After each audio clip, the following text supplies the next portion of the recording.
Liberamente. Variazioni e scorribande con Giovanni Sallusti. Eccomi qua.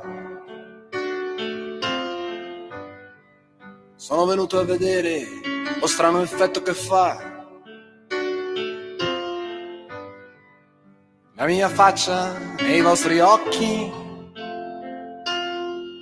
e quanta gente ci sta. Buongiorno a tutti e bentornati a Liberamente, variazioni e scorribande qui su Radio Libertà. Allora, ieri pensavamo di esagerare, no? Di evocare un'ipotesi del terzo tipo dicendo ma è cominciata la caccia delle procure nostrane a Elon Musk? Ebbene, oggi Repubblica ci sforna una paginata che va al di là anche delle nostre peggiori aspettative. Il titolone è il patto tra Palazzo Chigi e Musk sull'affare satelliti da 1,5 miliardi. In estate le trattative, la copertura di Starlink, la società di Musk, all'Italia anche per le comunicazioni criptate di servizi e ambasciate. E poi, come dire, c'è una pagina che è un già visto, diciamo, nel giornalismo italiano, cioè certi cronisti di certi giornali hanno un accesso molto agevolato ai documenti delle procure, mettiamola così. Repubblica ha avuto accesso ai documenti dell'inchiesta sulla corruzione attorno a Sogei, in cui è coinvolto collateralmente anche il collaboratore di Musk in Italia, Andrea Stroppa.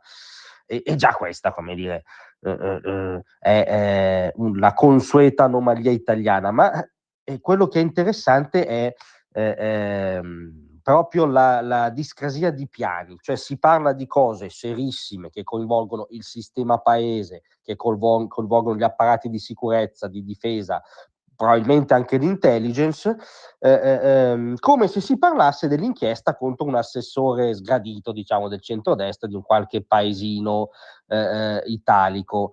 Perché qual è il punto?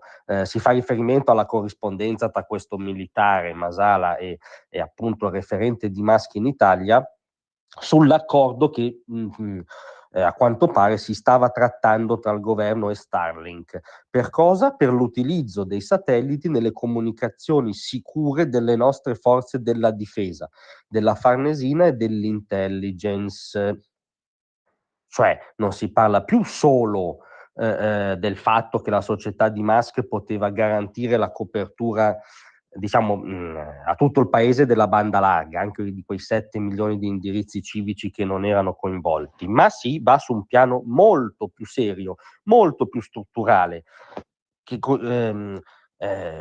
coinvolge proprio gli assetti della sicurezza, della difesa e quindi anche della politica estera, insomma, l'interesse nazionale del paese.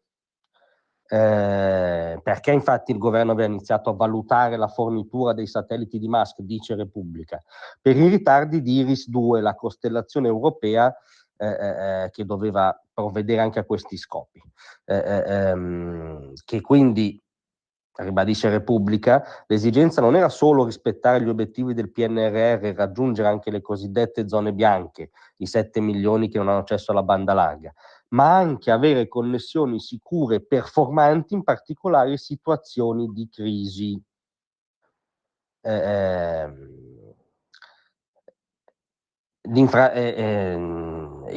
su questo che Musk avrebbe messo a disposizione la propria infrastruttura, sostanzialmente sulla gestione dei dati più rilevanti per l'interesse nazionale. Cioè, non so se è chiaro di cosa stiamo parlando. Questa presunta bozza di intesa tra il nostro governo e la società di Musk per la fornitura di satelliti che riguardano la sicurezza nazionale viene frullata nel solito circo mediatico giudiziario, in quello che Giuliano Ferrara chiamava circo mediatico giudiziario, cioè una cosa essenziale per gli apparati, ma anche, come dire, la sicurezza quindi quotidiana della vita dei cittadini, che viene ridotto a ipotesi di scandaletto. Probabilmente lo spiegassero a Musk non si renderebbe conto, perché è un'abitudine molto italiana. Sta di fatto che sì, non solo è cominciata la caccia delle procure, ma l'accordo possibile tra Muschi e il governo nell'interesse della sicurezza nazionale viene frullato nel circo mediatico giudiziario, che non è neanche più tale, è direttamente circo, perché la contraddizione è troppo palese, non è uno scandaletto all'italiana da trattare appunto con la solita triangolazione procure, giornali, amici.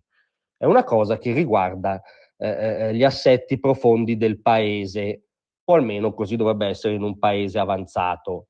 Grazie a tutti, vi aspetto stasera alle 18. Tra un manifesto e lo specchio